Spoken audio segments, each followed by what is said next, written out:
Congrats on getting beyond 1 million. What got you here won't always get you there. This is a podcast for entrepreneurs who want to reach beyond their 7-figure business and scale to 8, 9, and even 10 figures. I'm Brad Weimert, and as the founder of Easy Pay Direct, I have had the privilege to work with more than 30,000 businesses, allowing me to see the data behind what some of the most successful companies on the planet are doing differently. Join me each week as I dig in with experts in sales, marketing, operations, technology, and wealth building. And you'll learn some of the specific tools, tactics, and strategies that are working today in those multi-million, 8, 9, and 10-figure businesses. Life can get exciting beyond 1 million. George Bryant, I am always excited to see you, man. I'm glad that you carved out some time today. Dude, me too. I always go back to the picnic parking lot. My wife's like, I think that's Brad. Do you know him? I'm like, no. And then she's like, oh, you should know Brad. And then fast forward, and here we are. It's beautiful. Picnic is still around. Now there are a couple locations in Austin, but it is a keto food truck. And it was kind of one of the early places to steal our buddy Dave Asprey's Bulletproof Coffee and make it their own. Yep. Yeah, dude, it's like thinking about the OG days, like 2014, 2015 when it popped up. And now I come to town, she's got restaurants and I buy her stuff in grocery stores. And I was like, God, it's a beautiful world we live in. That's great. Yeah, it's awesome. It's actually that's like a very fun entrepreneurial story. And there are several of them in Austin that started like this, where somebody had a food truck and like a random parking lot, and it evolved into a real restaurant and then multiple locations. And in their case, now they are selling, coffee, fat, collagen mixes and cans and distributed through grocery stores. But super fun journeys. I love that. I love that one. And hold on, I got to rabbit hole this too, because the other one is Siete. No, I have to rabbit hole this because Veronica and Miguel from Siete chips. They're in Austin. Yeah. They're huge. Yeah. But they started because in like 2014, they showed up at Paleo FX with us and they gave us Ziploc bags of tortillas. And they're like, try these things. Oh my God. And we all got hooked and addicted. And they were literally like dosing out tortillas in Ziploc bags for a couple of years. And now you fast forward and they got massive investment. They're everywhere. And I'm like, I will never forget those tortillas in those Ziploc bags like 8 years ago. And now like they're everywhere you go. I just love that stuff. You know, those are the... I feel like when you hear those stories, often it comes off like, oh yeah, this person randomly was cooking chips in their kitchen and they put them in bags. And then all of a sudden everybody loved them and they blew the fuck up. And usually there's other context to that where it's like they've been making chips for 5 years, selling them, at flea markets or at like, they don't sell chips at flea markets, like, farmers markets. Maybe they do, but... and then finally, they had this one connection to, a group of influencers that helped or something, right? Mm-hmm. And sometimes there's the random one that just blows up immediately, and that's just irritating. But good stories. I haven't had one of those. I've yet to have that, like overnight success where I just woke up a millionaire. And I was like, oh, it worked. I was like, no. The 107 times I got punched in the face, right. I finally learned how to duck on 108. Right. Yeah, I'm... frequently quoted as saying that I'm not very good at learning from other people's mistakes, but I'm very good at learning from my own after I make them a bunch of times. Yeah. Yep. Welcome to my marriage. She's like, why have I been telling you this for 6 years? And I was like, because it didn't hurt bad enough until I did it to myself. Yes. That's a brutal reality of my life. So George, most people, I think, know you for your talents in marketing. And you have both, you've done a lot of stuff in that respects, but you have a pretty significant client list, both smaller and larger companies. Can you give me a little background on that just for context? Yeah. To give context. So I like to say that I'm only successful because I'm stupid. And by context meaning I was a Marine for 13 years and I pulled the trigger. So like, not like I'm coming from a college education or any of that. So I started as a food blogger accidentally to beat bulimia and heal my eating disorder. And a couple years later, I ended up a New York Times bestselling cookbook author, #1 app in the world. And the irony is that I hated cooking, but yet I had a New York Times bestselling cookbook. And, love it. The reason it worked is because all I did is I paid attention to what worked. And so I did it for myself, got a couple million followers, and then went to the jungle, spent some time in silence. And I was like, I don't want to do this anymore. And so I deleted my social media, gave the company away to Josh Trent at Wellness Force, and I disappeared off the internet for like 3 years. And in that, people started calling. They're like, how did you do that? What were you doing? What was this marketing thing? And then I started going behind the scenes. And in the early days, like, Jim Quick and Aubrey and Onnit and Vital Proteins and Men's Health, I started applying the principles and the models that I made for customer journey and marketing across the board to start helping them retain more clients and basically blow the lid off anything they thought was possible in scaling their business. And so, fast forward now, like 7 years later, I just love putting my little paws on everybody's businesses and helping them scale on the back end through customer journey and psychology and understanding systems versus linear based systems. And that's where I spend my time now, just teaching people that relationships beat algorithms, man. I love it. And you wear pink shoes. I wear pink shoes. I have pink glasses. Funny story. Nobody's ever asked me this, so I'm just going to go ahead and divulge because Brad's my friend and we can go down many rabbit holes. But everyone's like, Please. Why pink? And I'm like, pink was on accident, like completely on accident. So I my thought you son were was going to in have a deliberate story here, but okay. No, there is. Yeah, no, my son was in preschool, like a private preschool, and he loved pink. I had a pink mohawk when he was born. Nice. I dyed it pink. He loved pink. And one day he came home from school and he's like, Daddy, I can't wear pink anymore. It's a girl's color. And I was like, oh, what little snot-nosed kid told you that? Because I was like irate. And he's like, no, Daddy, it was my teacher. Ooh. And I was pissed. I got in the car. I drove to the school and I talked to the director and I was like, who was it and why? And he developed this paradigm at 3 that like pink was there. So I whipped out, I'm like, pink was a royalty color for kings and like blah, blah, blah, blah, blah. And I was like, I'm going to break this. And so my son had Native shoes. This Canadian company, Native Shoes, like Crocs and Converse had a baby. And I was like, screw it. So I bought every pair they had in pink and I had like 20 pairs and I just started wearing them all day, every day. And I end up keynoting for our friend Ryan Moran at Brand Builder Summit, black hoodie, black shorts and pink shoes. I give this keynote to like 1,000 people. Don't think much of it. But like 6 months later, I'm at Traffic and Conversion. I have like 20 people come up to me, just kind of like the mohawk. They're like, you're that marketer with pink shoes. And I'm like, oh, damn it. Social trigger now. Here I go. And then I was just like, here we go. And I just like went all in. Every pink shoe, Noble, nothing new, Native shoes. And then I have a color psychologist that I consult with some of my companies. And she's like, the only thing that's missing for you is the glasses. You got to get the glasses. And so she sent me these glasses and then pink kind of accidentally became our brand color. And that's how it came to be from getting pissed at one of my son's teachers. Wow. That's fantastic for a lot of reasons. One is what made you upset. I love breaking those paradigms. And oddly, I certainly grew up with it. I mean, I'm a child of the 80s, 90s. I was born in 80. And, baby boys are blue and baby girls are pink. And that's what it is.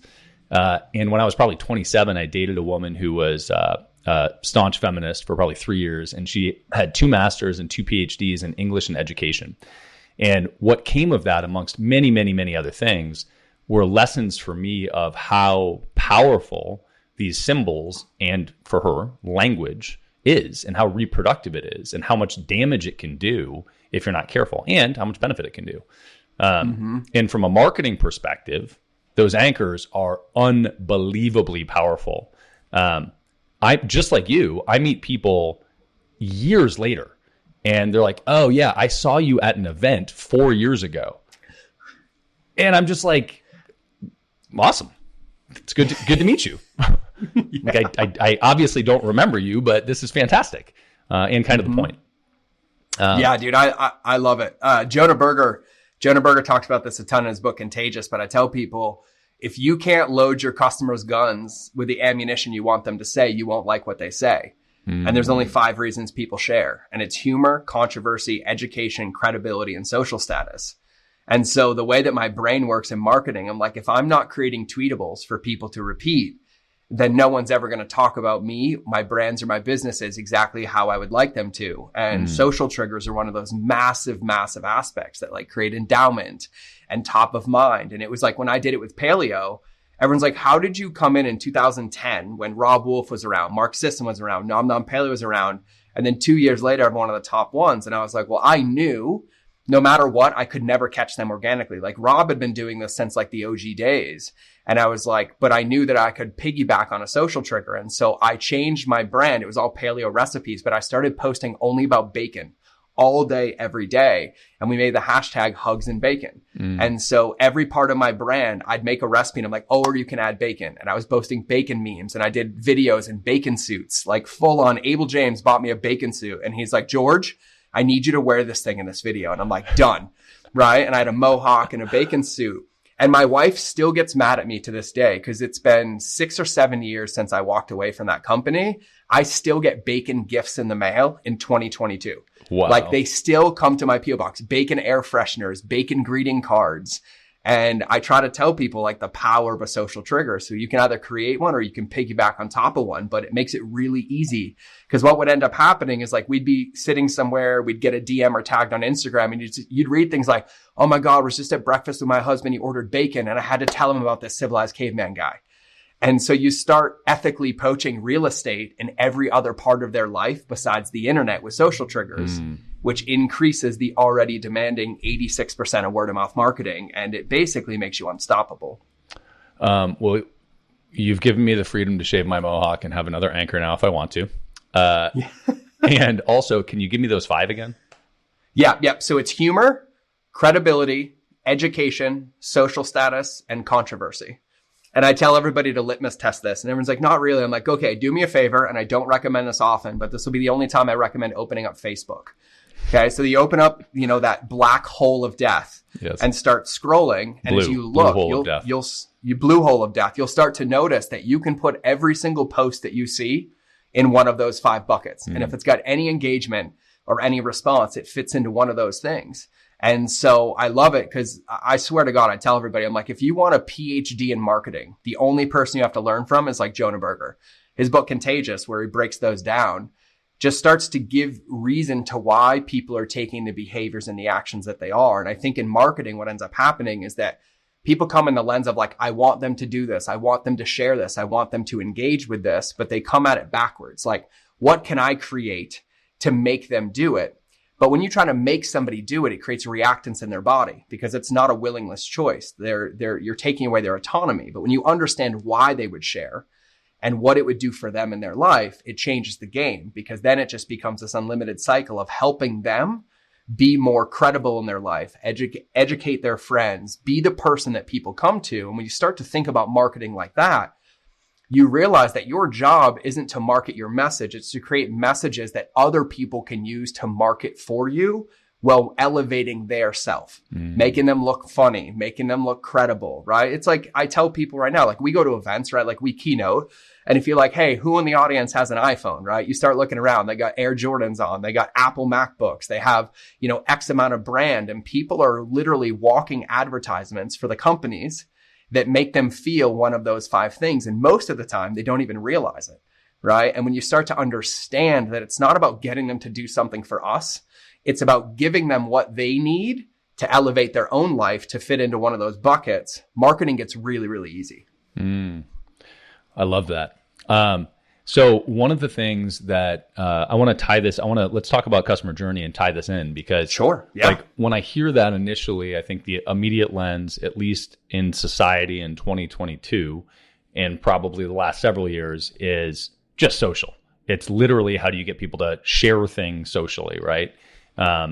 Create virality. But when you look at, there's in my head this paradigm between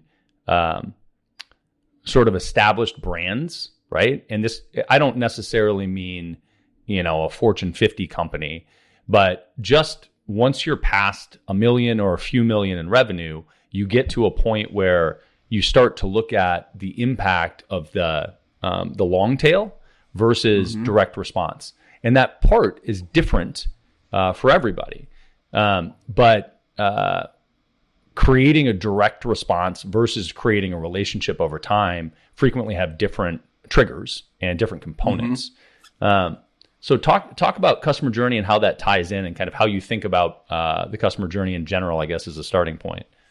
Yeah, no, I love this, right? So the way that I say this is that my ethos, my philosophy is our job isn't to find customers, it's to create customers, right? So when we think about the first $1 million for a company, right? Typically that comes from creating a product or a solution that solves an immediate problem that people are having, right? And so there's always a subset of an audience that if you hit them with the right thing at the right moment, it doesn't even matter if they have a relationship with you. It serves a need in their life, right? And it helps them solve that challenge. But if we're thinking about industry standards, right? That's less than 1% of your audience, where you can just run a cold ad and like it hits the right pain point at the right point in their life and gets them enrolled. What everybody fails to recognize is that when all you do is spend time trying to find those 1%, what you're doing is you're actually pushing the other 99% further away. And the philosophy of customer journey is not necessarily trying to convert everybody. It's trying to build the Truman Show so that they don't realize they're constantly in your world, but they're somewhere between 1 and 100 touch points away from becoming that ideal customer, right? And so when we think about direct response is incredible. I mean, a lot of us are here because of direct response marketing. Like I remember when Facebook ads came out, and for every dollar we put in, we would make 10 and we didn't have to do anything. We would just run an ad. It had no copy that was good. It had no images that was good. There was no segmentation. It was just literally like a jackpot machine rigged to win. But what a lot of people fail to recognize is that in the very beginning, when you're so aggressive and you're just convert, it works in the beginning until it no longer works. And the people that have that pain point are no longer there because they don't recognize the need. And that's where customer journey comes in. It's that other 99%. And in that world, what we have to realize is that people are always just trying to take stepping stones towards their goals. And you think about, I'll use a very big example like Nike. Right? If you walk by a billboard for Nike, it doesn't say just do it only if you give me your credit card, right? And Apple doesn't say like you can only come in my store if you pre-commit to purchasing, because they understand that the more touch points that people have with the product, with the ecosystem and with the environment, the more endowment they get. And naturally, it changes somebody's proclivity to where they have that pain point. They naturally gravitate towards that product. And so when we think about customer journey, there will always be a point in business and marketing where we have to go sell and we have to be direct response and we have to close customers. But the shortcoming that I've noticed in the last couple years with 300 companies plus doing this is that when that's all you're focused on, what you're missing is everything you need to scale. Because there's not one business that does 50 million or 100 million a year from getting people to have one transaction, then turn around and basically not like you. All of the companies that scale have relationships. And the relationship is deeper than the product itself, where the product serves as a bridge, right? To go from where they are to where they want to be. But it creates a relationship regardless of that product, right? And we can throw out examples all day, like Onnit. Onnit doesn't sell Alpha Brain. Onnit doesn't sell New Mood. Onnit sells total human optimization. Yeah, and if that product serves that need, and all they do is like, I have a memory issue, and they come by Alpha Brain. Well, the moment their memory is better, subconsciously, like, I don't need Onnit anymore. And they go back out into the sea. But when it's around total human optimization and it's like, hey, you can get Alpha Brain, you can get a body weight workout, you can buy a Star Wars kettlebell, Captain America plates, New Mood, whatever, and you're going to use this to meet your current need. But this is really about optimizing who you are as a human.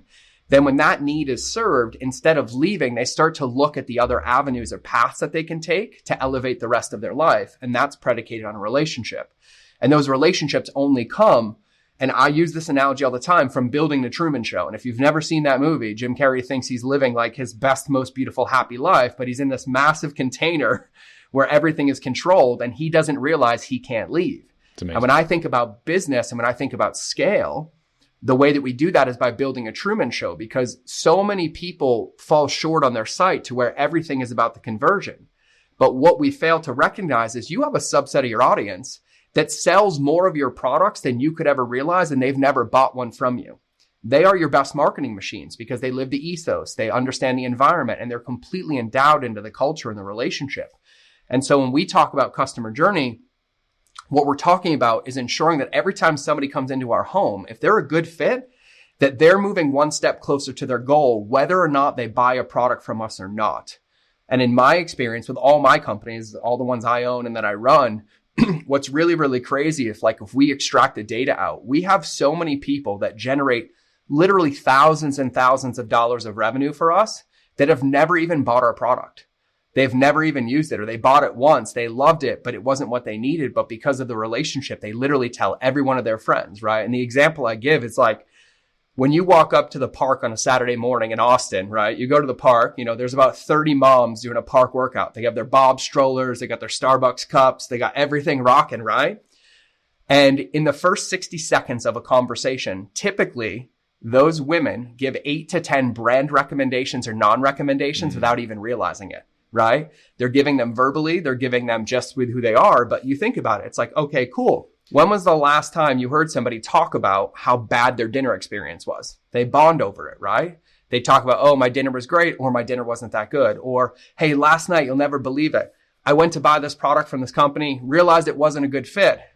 They gave me a refund and they gave me a workout guide for 30 days. That woman's not a customer, but she's mind blown. Yeah. Because not only did we refund her product, but we're like, hey, we still knew you were interested in fitness. So here's our 30-day at-home guide, go crush it. And then she goes and tells all 30 of those women as she's standing there, right? Or like collagen when we did Vital Proteins, right? Like we knew why women were buying collagen. They want a healthier hair, skin, and nails.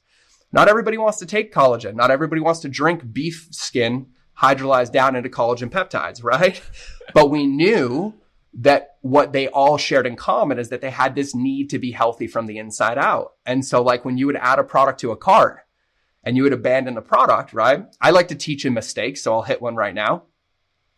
If somebody adds a product to a cart and then they don't buy, what's the mistake I watch most e-commerce companies make? Is the first thing they immediately do, well, they either do nothing or they devalue their brand and they're like, oh, by the way, I was never going to charge you full price anyways. Oh, yeah. Here's 20% off because my product's not worth it. Yeah. And let me try to convince you to come back in. Yeah. Rather than understanding that they raised their hand and like, I want your help, but something was missing for me to buy this product. And instead of actually doing the legwork, we just devalue ourselves on the front. So what we started doing was we made an at-home 30-day guide to healthier skin, increasing skin elasticity. And so when you would abandon my cart, I would send you a digital product for free and I'd never mention collagen again. And I'd be like, here's what I want you to do. Because whether you buy our collagen or not, these are the things that are going to make it more effective. And over 4 or 5 days, we started changing their diet and their sleep and their hydration and their supplementation.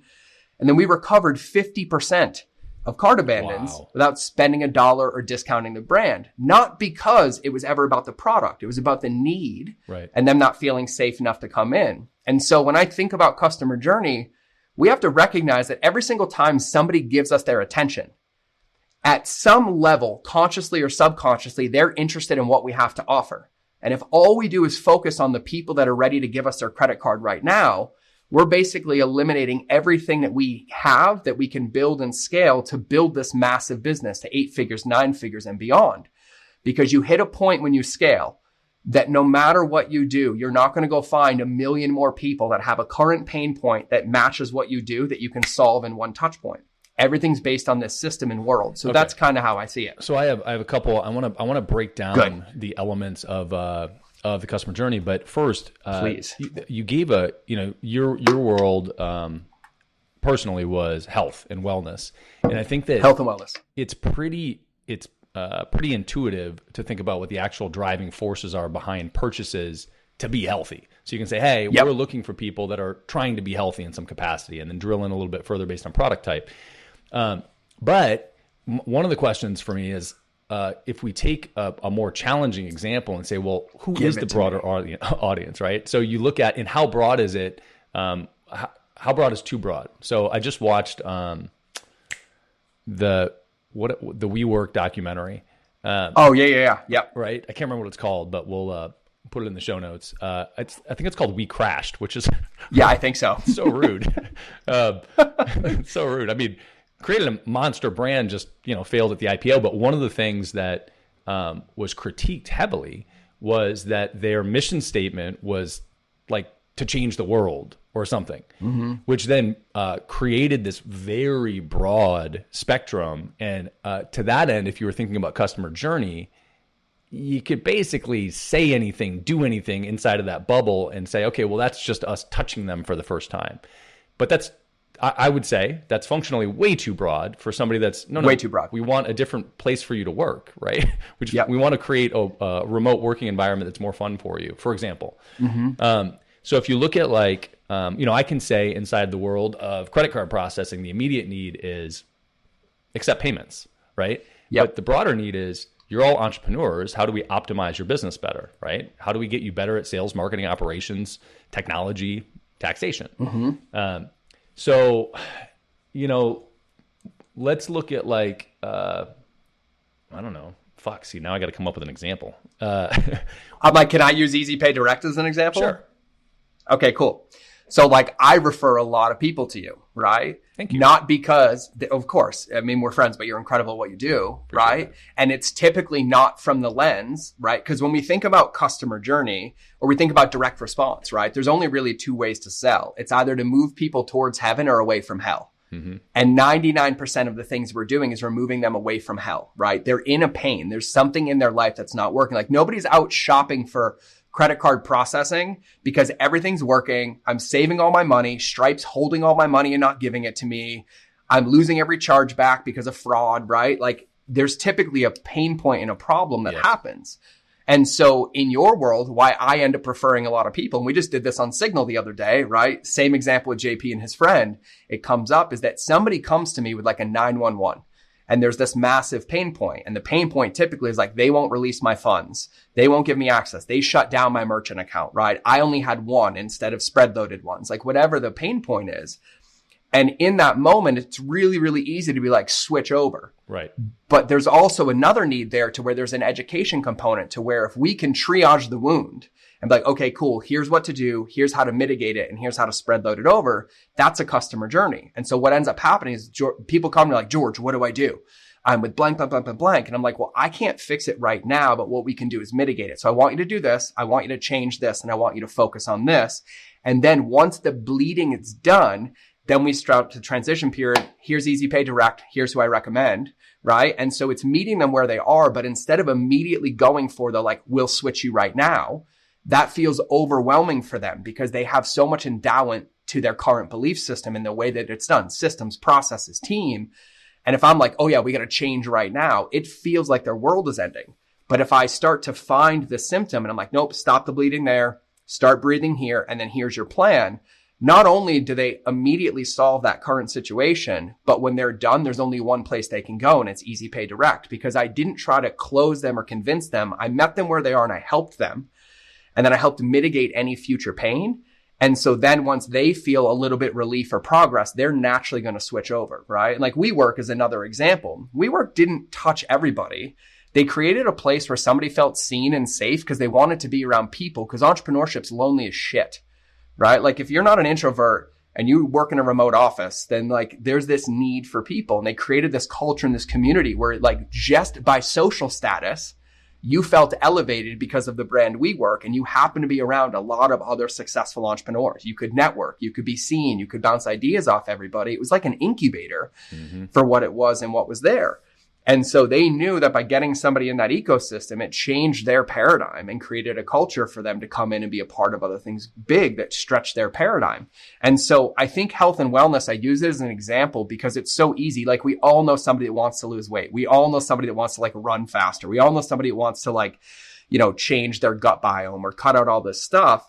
But the other way, like Easy Pay Direct, I see this all the time, right? People, and obviously I've known you for a long time, so I just send everybody your way. But I hit the same, I had one yesterday, same exact thing. And they're like, what do I do? I'm like, I have a solution for you.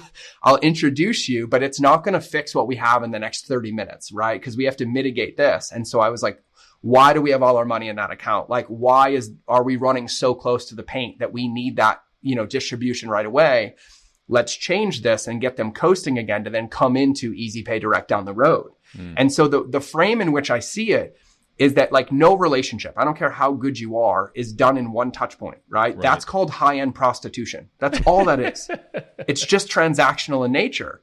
But the rest of it, what is done is that the mistake people make is they focus so hard on the content instead of realizing it's at the context that makes the difference, right? Because when I have somebody in pain, the only thing they want to feel is safe. They don't give a shit what the wrapping paper is. They tell you it's their bank account. They tell you it's their company culture. They tell you it's this employee. But what they're really craving is for somebody to understand where they are and to be able to surrender for a minute to get out of full constraint and feel safe. And so I know you get it all the time because people come to you and they're like, Brad, my account got shut down. They took this away. Stripe won't release my funds. PayPal blacklisted me. Like blah, blah, blah, blah, blah, blah, blah. And the reason they feel so much relief is you are one of the most approachable human beings I've ever met in my life. And if it's anybody that introduces them to you, you give out yours and your buddy's email. And the first thing you guys do is reassure them that you have a solution and you can help them down the road. And so it's easy to see it as the wrapping paper, but what we're really doing is creating this subconscious safety for them to where they can eliminate the constraint and the pain that they're in and start to mitigate where they're going. And that's what customer journey does. It's not focusing so much on like the content or that current need, but it's creating a container or context that whenever they're in pain, there's a place for them to go. And it's not my job as a coach to tell you how to run your race. It's my job to tell you what you're capable of, hold you to your potential, but also help you mitigate roadblocks as they come. But if you're running an ultra marathon and we're 16 miles between checkpoints, I'm not going to be pacing next to you telling you to run faster. Suck it up, buttercup. You have more. But I create this context and I set milestones for you that you're set to achieve. And when we get there and we reassess, if something needs to be adjusted, it adjusts to get you back in your flow state or back in your power or back in where you want to go. And that's how I think about customer journeys, no matter what the business. And people challenge me all the time. They're like, well, I sell batteries. I'm like, I'm going to fucking blow your mind right now. I would triple Duracell or Energizer if they gave me their account. Okay. And I was like, because what? This is go good. ahead. This is good. So let's talk about batteries because this is a shit example. So I like the shit example. Yes. The shitty examples are my favorite ones. That's good. So what do you do with that? And also I want to back out a little bit because we're talking about the moment of pain, right? And in the moment of pain, it is the easiest time to transition somebody, right? They are immediately open to a new paradigm because they realize that whatever paradigm they previously had is fucking broken. Something happened and it created pain and they're like, damn it, I did something wrong. What do I have to do to change it? But if they abandon cart or if they never got to the cart in the first place, what's the communication there? Where are we in the customer journey there? And how do you approach that? So tackle that with the battery example because the battery is a shit example. It's great. Perfect. So the way that I break down customer journey, right? Remember back in the day, I mean, like 15 years ago, it would take us like a year to build a sales page, right? So we had to custom code the whole thing, but every sales page followed and solved for the same 4 personality types, right? So no matter what you do in your ecosystem, our job is to control when somebody sees us, it's to be consistent and congruent so that when they see us, there's a path for them to follow, right? So I call it my 4 paths to the pier. People are either going to see us and they leave. I call them stuck in the Bermuda Triangle.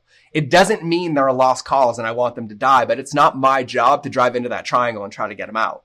It's my job as a lighthouse, that's the branding I use, to stay consistent and congruent. So when they get out, if I serve their need, they come close to me, right? So these are people that hit your website and they bounce, right?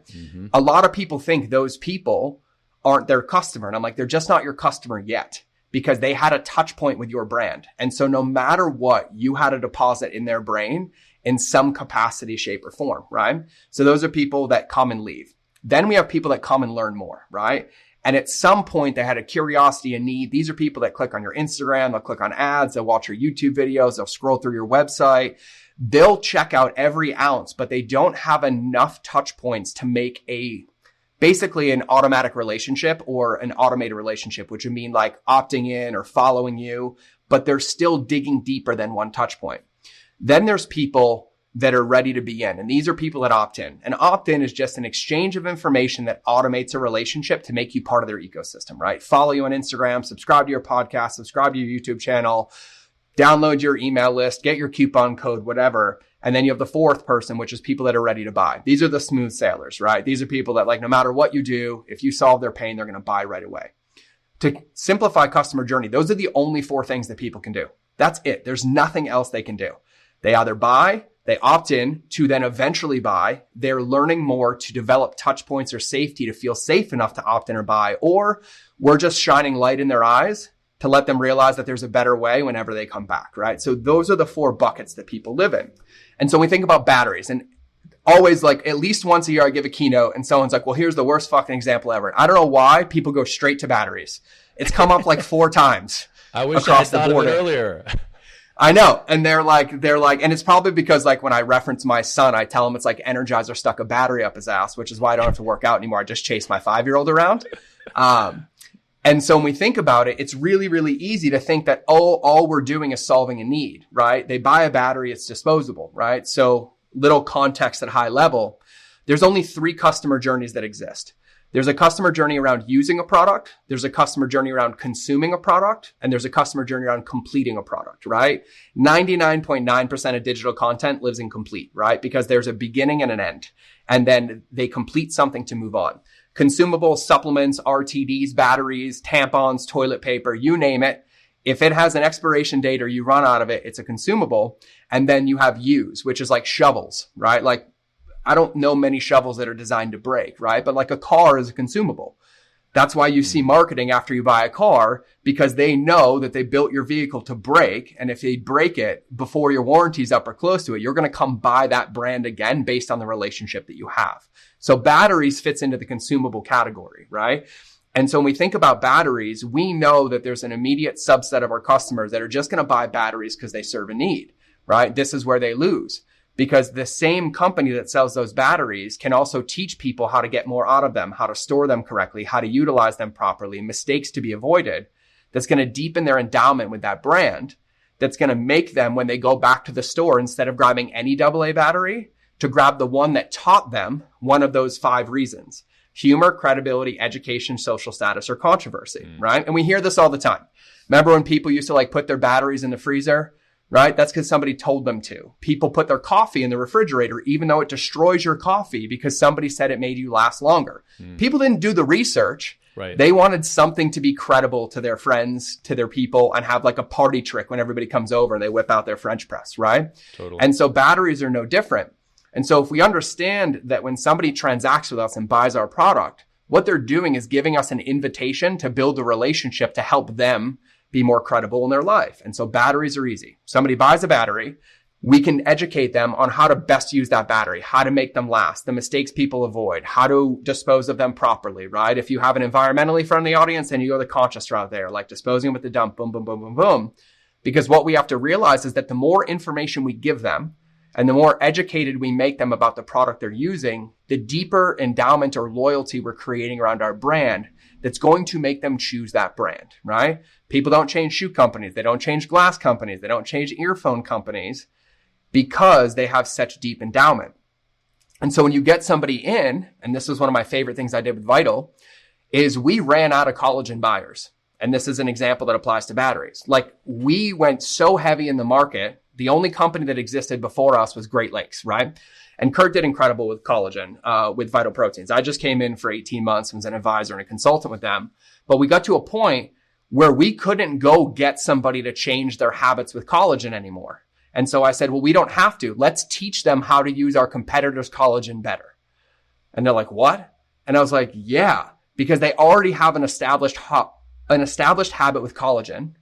They're not being taught how to use it properly. And I can't create enough pain to get them to change because we're all getting collagen from the same source at that point.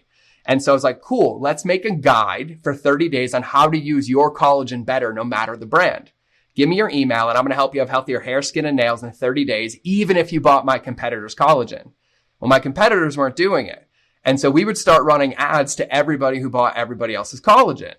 And then they would opt in, and then we would teach them, like, if you're using this brand, here's why you want to do this, and boom, boom, boom, boom. Well, truth be told, if I help you for 30 days get a better result with somebody else's collagen and you run out of collagen, who are you going to buy from? Yeah. The person who didn't teach you that sold it to you, or the person who never sold to you and then helped you get a better result? And so they'd already done the marketing for me. And so that's an example of somebody who didn't have a pain point, but had a need that they didn't know how to solve, because the other company, all they were interested in was selling the collagen. But when I talk about customer journey, when I talk about business, your business isn't done the moment somebody buys your product. Your business is done when they achieve the result that you promised they would get by buying your product. And if you fail to do that, I'm going to come steal your fucking girl. Because if I can teach her better, I'm going to get her. Hands down. And that's the mistake people make. And so with batteries, it's like somebody has no proclivity for like Amazon style or Amazon Basics or Panasonic or Energizer, right, until we give them a reason to. And so if we start helping people make their kids' toys last longer, or teach them the secrets to make the batteries last less and tell your son you're out of it, so you don't have to hear that annoying thing that your aunt and uncle got them to piss you off, they're going to fall in love with the brand on a different level than just a battery. And it's our job to create that connection. And so we've done this. And the examples I give, it's like, how many times Do you go into that drawer of batteries to get one out for your kid, and you have a 3-year-old whose favorite toy stopped working, and then somehow while sitting in the drawer, they don't work anymore? People don't understand. So what do? They throw them in the trash, and then they go buy more. But if I was to teach them that if they store them and they touch, it's going to drain the battery, and you won't be able to solve that problem of your 3-year-old, they're going to store them differently. And whoever taught them to store them differently gave them a piece of ammunition: humor, credibility, controversy, education, or social status. So when they're walking through the store and they're out of batteries, there's only one name they're going to see in the aisle. And it's the one that taught them that information, because we got another touch point with them. And so that's how I think about customer journey and how to create these things for this hard ecosystem, because it's not about finding the customer. We find our customers. If you're at this level and you're listening to this podcast, you have no fucking problem finding your customers. You found them, you got to this point. Now it's not about finding anymore. It's about creating them. And you start to ask yourself, what would they need to help them be better in their current life with whatever solution they have, so that when they get to a decision point, or they're in a moment of pain, or they're in a, which fork in the road do I take, or which restaurant do I go to, or which collagen do I buy, or which battery do I buy? We already know what the decision is going to be based on the touch points that we gave them, just through content or social media or education that fits consistently and congruently with what we do. And so I know that's kind of high level and strategic at the same time, but it's like no different if, like, I tell people, like, you go buy a car, all of a sudden you're like, I'm the only one. And then that day you see 7 others of the identical car that are in that town, because you develop a bias for what you own. Well, the same thing applies in marketing and messaging. It's like, if you have an established habit and I get more frequency with you with another product, and you walk into the store, you're not going to understand why your eyes go straight to my product on the shelf, even though you've never bought it. It's simply because I have more touch points and real estate in your brain. And so people are like, well, billboards don't work. I'm like, no, you just don't understand how they work. I'm like, because when you drive by that same sign every single day and you make jokes about how they don't work, you're still reading it and you're still talking about it. Yeah. And so naturally, it's changing your brain to start to see that with a bias. So when you get to that decision point, and you might not even realize it, you're like, shit, I got a flat tire. Where do I go? And all you saw was that billboard that you swore didn't work for Les Schwab tires for 1.5 years. And then you're sitting in the parking lot of Les Schwab on an appointment. I want you to remember that George told you this, because that's exactly what happened. It wasn't that they served the need. It's that they created this possibility for you. Yeah. That when you had the need, there was only one person to think about. So I've got the connective tissue here in my mind is in that first bucket of, came to the website and bounced, right? Yep. That's creating the touch points through a variety of reasons to have visibility to get them back there, right? And it's understanding the audience well enough to give them additional reasons. And maybe it's, hey, your 3-year-old has a toy that he loves or she loves and it doesn't work right now. And maybe that's it. And that gets them back. Once they're there, and through the rest of the journey, it's heavy education based with those 5 triggers that you brought up. To give them extra ammunition to answer questions, right? Or fill a need in their life, I guess. That all fair? Yeah, all fair. Love it. All fair. So talk to me. I love the framework in general. And I think that, one of the things that busy entrepreneurs need, especially as we were talking about this before we record everything all the time anyway, but probably before the episode started, about, as you grow, the challenges with focus, and how specifically as a CEO, when you're, I grew up in sales, so I had the singular focus of I just have to accomplish this one thing. And as we continue to grow, it becomes more and more difficult to do that. When through the lens of the customer journey, if the singular focus isn't checkout, right? What's the part of the customer journey once somebody has purchased, and how do you facilitate that? And what's the back end look like tactically? Is it, and we could use the batteries, use whatever example you want, but is it emails? Is it, text? Is it phone calls? Is it a sales team? Is it a support team? Is it all the above? How do you approach maintaining and retaining customers in those environments? Yeah. I love this question. So to give a frame, and I've learned this in doing this for 20 years, that we are taught in marketing that we want people to need us. But a lot of us never really understood the subconscious implications for that if somebody needs us, they feel broken. And if they feel broken, it creates codependency. And if it creates codependency, they don't get a result without us, which breaks the back end of our business. Increased customer service, increased support, increased bad reviews, because we're telling them that we're the ones responsible for your result instead of empowering them. And I hate to use silly analogies, but give them a fish, teach them how to fish kind of way, right? And so when we think about customer journey, the reason a customer journey exists is to help them accomplish the goal that they set out to accomplish, with us holding them accountable to doing the work without thinking we're going to do it for them, right? And that simply comes by intention. You think about it in workout programs all the time. It's just setting up a container that gives them the best possible chance of success. Well, we're there to nudge them, right? So I design all customer journeys on sticky notes because the platform doesn't matter. But what I tend to use is email as my keel, right? Because no matter what you do, email is not dead. It's not going to be dead. And I'll tell you that for the people that are still on my list with AOL and Yahoo emails, and they love those things religiously, right? Like, it's not going away. And email gives us a direct invitation into somebody's house, into their inbox. It's like getting in their direct mailbox, right? But the mistake that people make with customer journeys is email is not a customer journey. Text is not a customer journey. It's multi-platform, multi-medium, multi-touch point, which means it doesn't matter if they're seeing a text, a social post, an email, an alert, or an ad. It's all consistently and congruently designed to help them achieve the result that they want. And whatever touch point they choose to use is the one that's going to hold them accountable. So typically we design them via email, right? And so I'll give you a tangible example. So one of the biggest, I'd say this is the second biggest mistake. And I call this the inverse journey, and companies are notorious for this. And I fucking love calling them out for it, right? So you have somebody running ads or doing direct response or like, buy my supplement, right? The person buys the supplement, and we know there's this spot called the zone of doubt, the time between the emotional purchase and the time they get the fulfillment of the product. Buyer's remorse happens, doubt happens, insecurity happens, right? Call that the zone of doubt. I'll teach that one another day. But this one is like somebody knew, like, and trusted you enough to whip out their credit card to buy your product. And the first fucking email you send them is you tell them how awesome you are and why you started the company.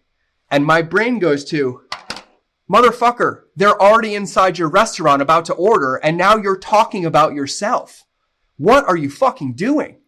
And so companies by default create this egoic, codependent journey from the front because the person already purchased. And the first email is like, oh my God, we're so glad that you bought Protein A. You know, we scoured the Amazonian rainforest to find the best, blah, blah, blah, blah. And it's like, bro, they already bought it. What are you doing?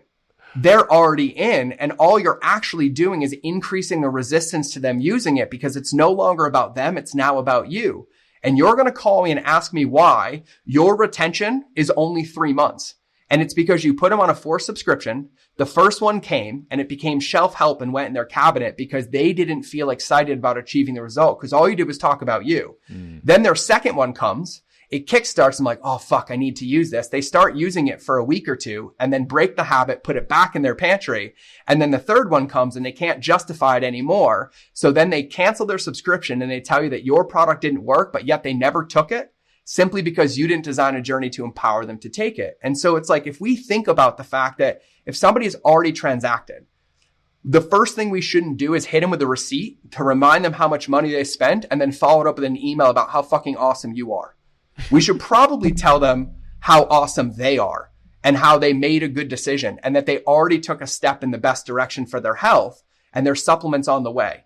And here's the best way to use it. Here's how we recommend using it. This is about doing this over time, not about immediate results, because consistency trumps intensity. Here's the common mistakes that people make. And if you do make one of these mistakes, here's how to rectify it. And over the next 30 days, I'm going to be giving you my favorite smoothie recipes that help you achieve said goal and give you what you need to set yourself up for success. And now all of a sudden we've changed the entire context of the relationship about empowering them. And so I design it via email. But when we understand that that's the frame, then our social media content, every piece that goes out about a smoothie recipe or the mistakes that people make, the person that's in that journey sees it through the lens of like, oh, this is for me. They're reminding me to make that smoothie. Oh, they taught me about this. Oh, I need to go take my protein, right? It's the same reason when we sell supplements, we send out shaker bottles with them. It's so that when you're drinking water and your shaker bottle and you haven't taken my product, it's a social trigger to remind you to go take the product, right? And so we have to understand that what we're doing when we scale a business is we're scaling monogamy. That's all we're doing. And we're automating the process. And we're letting people know that we're here to support you and design a journey or a container that gives you the best chance of success. So you don't need me. You want me. And the difference in customer service and psychology is that when somebody stops working, instead of getting the emails like, oh, your shit doesn't work and I left a bad review, you get the, oh my God, Brad, I've been taking it and I don't know why I'm not getting a result. Can you please help me? And then our customer service comes in like, oh yeah, try this or change this or do this. So it changes the entire context of the relationship by our intention to design it, by simply understanding that we only win. And I'll say this now, you'll yet to find me, and I've been looking for 10 years, a $50 to $100 million company whose customers never achieved a result with their product. You won't find me one. Yeah. But what you'll find me is these like $5 to $10 million companies that are struggling and they're convincing me that they need more customers. And then I ask them one question and I'm like, how confident are you that 100% of the people who bought your product achieved the result? And no one can ever say yes. And I was like, of course not. Because you're trying to adopt any more children before you can feed the ones that you have. And these people were already marketed to. They already gave you their credit card. They already raised their hand. And all they're simply looking for is a way to help achieve a goal with a product. And then their endowment goes from 3 to 12 or 12 to 16 months because now we're supporting them in achieving their goal. And so people fuck up customer journey all the time because they build them around acquisition. But if all you're doing is acquiring people, you get their credit card and they fall into the black hole, what you're actually doing is creating an anti-marketing machine. And even though they might have never opened your product, if somebody asks them about you, do you think they're going to be like, oh my God, well, I bought it and I just never really took it, so I don't know? They're going to be like, no, that shit doesn't work. Yeah. But the truth is it's still got the cellophane wrap on it sitting in your pantry. Right. And it was simply because we didn't build a journey to hold them accountable to actually using it and taking it. So the first thing they do is the best thing that they can, which they don't want to own it. So they just gaslight us and say our product doesn't work. Right. Yeah. And so when we focus from the back first, it's like, great. I love that you have a product. I love that you have a service, right? But your business wouldn't exist if people weren't empowered to do all the things that you say in Easy Pay Direct. If every one of your customers had a question, they had to come to your team. What about this? And I don't know how to do this. That wouldn't work. It's a liability in the business. They're empowered at some way and educated to like, this is how you use it. This is why we set them up this way. This is how to do taxes. This is how to do strategy. These are cash flow issues and ways that you can mitigate them that empowers them to make a decision. And if they ever hit a roadblock or sticking point, they lean into the company for help, which actually keeps them on as a longer retaining client. Not because we sold them the service, but because we helped them achieve the result through the service that taught them how to fish. And that's the big part of customer journey that everybody misses. So when people call me like, George, I'm stuck at $6 million a year and I've been here for 3 years and I go in 30 days, we double the business. I just did this. Soul CBD is a perfect example, right? Angie and Mike's company. It's incredible, right? We wrote 30 emails and all we did was educate people on how to best use CBD, the flavors, and made it fun.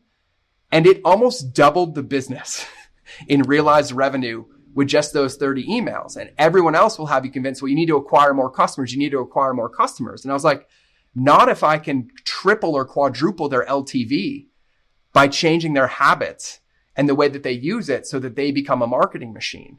And so customer journeys by design are simple, but yet they tend to be neglected. And we just assume that when somebody buys a product, they're going to achieve the result. Well, if that was the case, gyms wouldn't be in business since 90% of the revenue come from people who sign up for memberships and never go.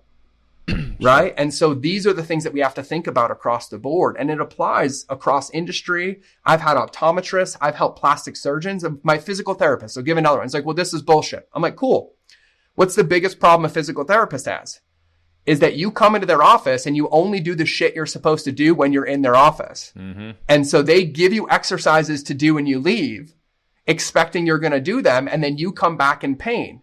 Do you blame yourself and say, oh, I didn't do the exercises? Or you're like, oh, physical therapy is not working.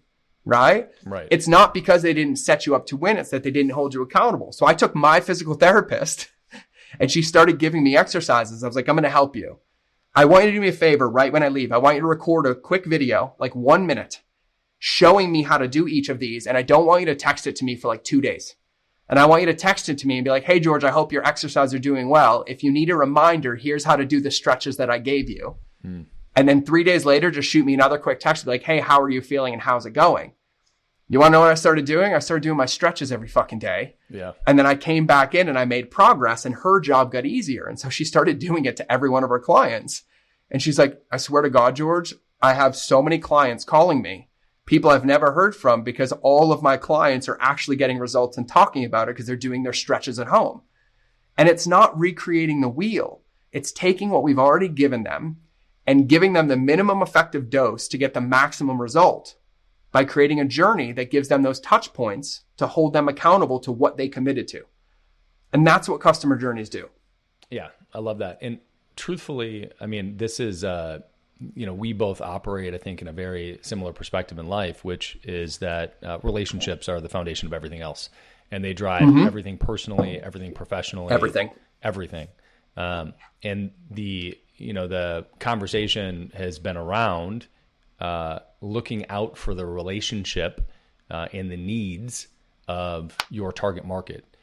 Whether or not you can fulfill that need in the moment, whether or not your product fills that need in the moment or not, because certainly your expertise can help with that need in the moment. That's great, man. Well, I know we're coming at time. Where can people find you? Yeah, this is the easiest way. So I have a podcast. So if we're in one of two buckets right now, either one, like this guy's full of shit and belongs in a straitjacket, totally normal, totally understandable. Where do they go if that's the case? If that's the case, I'd recommend listening to my podcast, which is the Mind of George Show, and Brad will be on it soon. It's just called the Mind of George Show on every platform. I'd send you to my website, but it's been down. So find it on Apple or Spotify, Mind of George. Or if I said anything that like really triggered you, or you have a question around, or I can help you in any way, shoot me a DM on Instagram and I will gladly answer your question, map out what it is that I covered, send you a resource that I need. So my Instagram is It's George Bryant, and the it's is a part of it because some 76-year-old realtor in Michigan won't give me George Bryant. I got the domain, but he won't give me the email or the Instagram, and I even offered to pay him. So it's George Bryant at Instagram, but shoot me a DM if you want a customer journey training, if you want an episode to listen to, if you have a question and I can map it out for your business, just shoot me a DM. I'll draw it on a piece of paper with some sticky notes and I'll send you back exactly what I would do. It's George Bryant with a Y. With a Y. Love it. Love it, man. Well, it's always fun hanging out. I'm looking forward to getting to the middle of nowhere to visit you at some point in time, or probably more realistically, you're going to end up in Austin at some point in time. I'm going to see you in Austin before I get you out to Montana. That's probably likely. Yeah. Cool, man. Well, always good to see you. We'll talk more soon. Thanks for having me, man. Absolutely. If you learned one thing on this episode, share it with another entrepreneur. They need to hear it. Also subscribe so that new episodes just show up on your phone. It's a lot easier that way. And if you want the really good stuff, check out our free BAM! Tactics and Strategies course. It's where we curate the best tips, tricks, and tools that our guests know, whether they've shared them on the podcast or not. Just go to beyondamill.com. You'll also find previous episodes and show notes at beyondamill.com.